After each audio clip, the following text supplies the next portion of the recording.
Hi all, thank you so much. There were so many questions on the latest refrigerator post that I made a few weeks back. I'm a person who generally do not write much these days, meaning in the idea of publishing, because I feel like it is not the information that transforms, it is the hunt for the information that transforms. And I also feel that sometimes if I use too many words, the crux of the emotion to transform gets diluted. So that's why I don't post much. I don't choose to write much these days. But somehow this question from many people came, so I just felt responsible to answer this. So that's why this video. We are made to believe that uh, our, we are born with certain qualities, like laziness, self-doubt, or I'm not a morning person, I'm a night owl, I'm a fearful person. See, all these qualities are made to believe that this is a character that is inborn with us. So it's generally not. And another truth is, this can be transformed. Why generally not? It's not that we are born with this, it's we are modeled that way, from what we see, from what we observe. And another thing is mainly by the food that we eat. We are governed by three gunas, three qualities of life. So one of the quality is tamas. Tamas is a quality that inculcates laziness, procrastination, self-doubt, ignorance, um, or these kind of qualities. So what is the source of these qualities? Is the source of food. So we are feeling this way because of the food that we eat. So what are the foods that inculcate tamas quality? So foods which are processed, which are not plant-based, which are refrigerated, which are not eaten fresh, which are drenched in too many preservatives. So these are the foods that make us feel this way. So if you want to feel more energetic, if you want to feel um, more happy, more feeling in the present, being in the present, it takes not many marketed efforts like reading a lot of books, working out extensively, or having a lot of information. The main source is, one of the main source is food. When you transform to a more sattvic food, what are sattvic foods? Fresh, as close to fresh as possible is sattvic food. So when you eat more fresher foods, you feel that way. So next question comes like, why aren't we marketed, why aren't we taught about these? See, we are not marketed or taught or made aware because these things are only marketed when the other person who's saying is being benefited the most. So by eating fresh or another sattvic lifestyles as such, by doing all that, it's it doesn't need a lot of products, right? So hence we are not marketed of this idea. So okay, let me come to the logic point of sattvic or why no refrigeration point. What happens is, let's say a carrot which is 100% of its potent. As soon as we cook, nearly 70% of its potent is lost. Only 30% of its energy or potent we consume if we consume it when we consume it fresh. So we are only consuming 30% of its potent when we eat a cooked carrot. What happens when the cooked carrot is refrigerated, say 1 hour, 2 hour, 8 hour, or I see refrigeration and freezer things happening for months together. Be it any time, what happens is it goes to minus 30%. It's not zero, it is minus 30%. So this minus 30% is what influences the tamas quality. So that's why we tend to be lazy and we tend to be withdrawn. We tend to be not hopeful about certain things. So okay, now when you go Google search like is this 70-30 minus 30 is right, again you cannot find it because there's no research that's happening on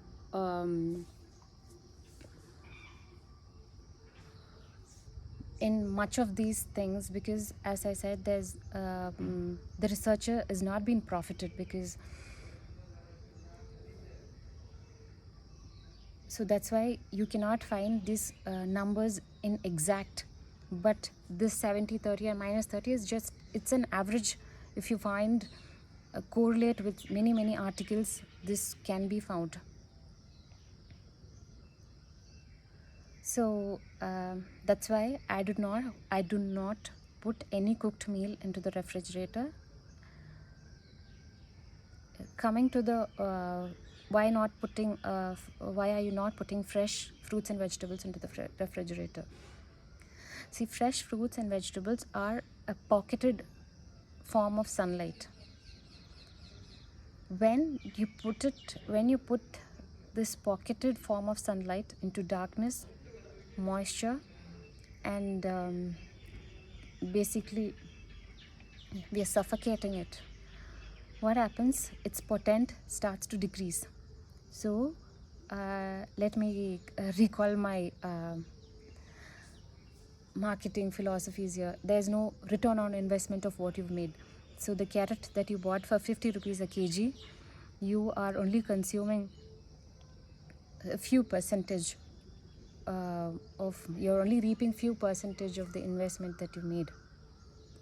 So that's why I do not put vegetables and fruits as well in the refrigerator. And the main question comes about, oh God, then how come I store my idli and dosa batter? Fermented foods are acidic in nature. So here our aim is to consume as much as alkaline foods as possible. So idli dosa batter on nature it is acidic. When we refrigerate, it becomes too much acidic. So if you have heartburns and if you have gassy burps, though you eat all natural food, and if you think you're into a more cleaner lifestyle, but you often get these, it's because of the refrigerated idli dosa batter. So what we generally do is we go for mostly millet based idli and dosa batter. Most millets can be sprouted. So sprouted millet, sprouted urad dal, and sprouted methi. When things are sprouted, it gets fermented very fast. So where we make the batter early in the morning, by evening 5:30 or so, it gets fermented, and we eat it fresh. And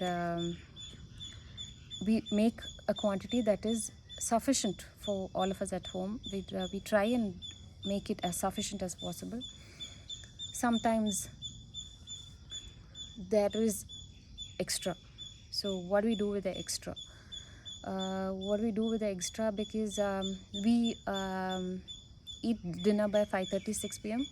So we know how much is extra. So at that time, I go about asking people who are working here if they want. Most of the time, 90% of the time, they're more than happy to take it, because they have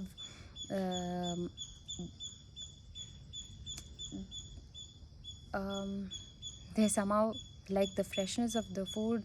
They somehow like the different taste of me adding a lot of veggies.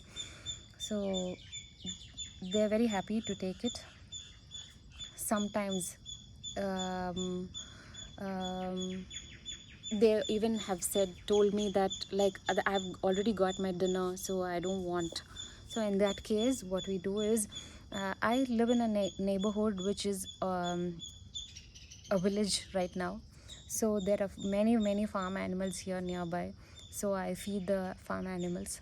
When I was living in a city like Chennai, in an apartment where I did not have the source of farm animals, there were many street dogs there. So I used to feed the street dogs. So that is a possibility. And yeah, coming to the convenience and attachment over fridge.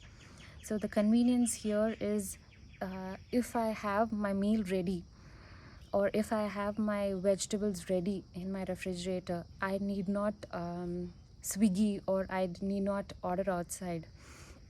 So it's relatively better that I refrigerate my food.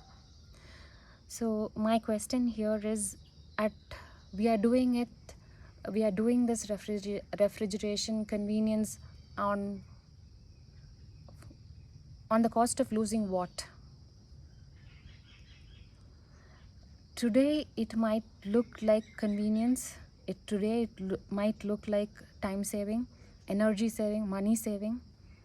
But one day this convenience, or this habits, will lead to somewhere that is going to cost us more, that is going to make us more inconvenient.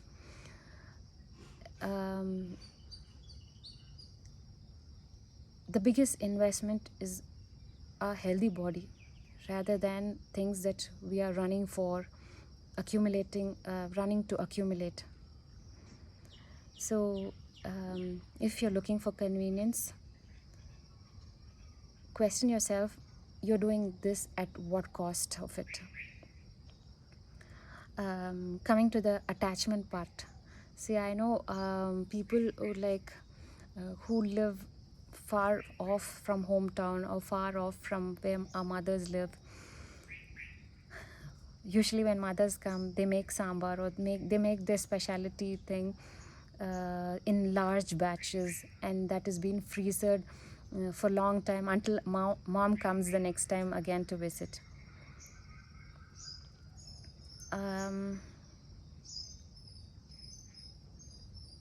Is freezer cooking the real attachment, or learning to make it the real attachment? Question that. Weigh down the percentage of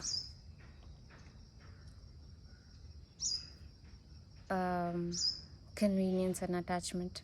So I think we will figure out that point very soon. I'm just having notes of whatever I wanted to say. And okay, interesting point. So why do I have a mini fridge? Why not no fridge? um, I was living in Chennai before, so this no refrigeration point came to me about 3 years before. So at that time, I was trying to contemplate if I need a fridge or do not need a fridge. One point is like I was living in a coastal area where they were prone to cyclones and other weather changes.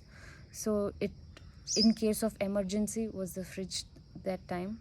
At that time also I was contemplating, should I go for a clay fridge or an electric driven fridge. So for us, electric driven fridge was suitable to our food style at that time. So we chose to go for a electricity driven fridge. So now today I'm in my native, which is Coimbatore.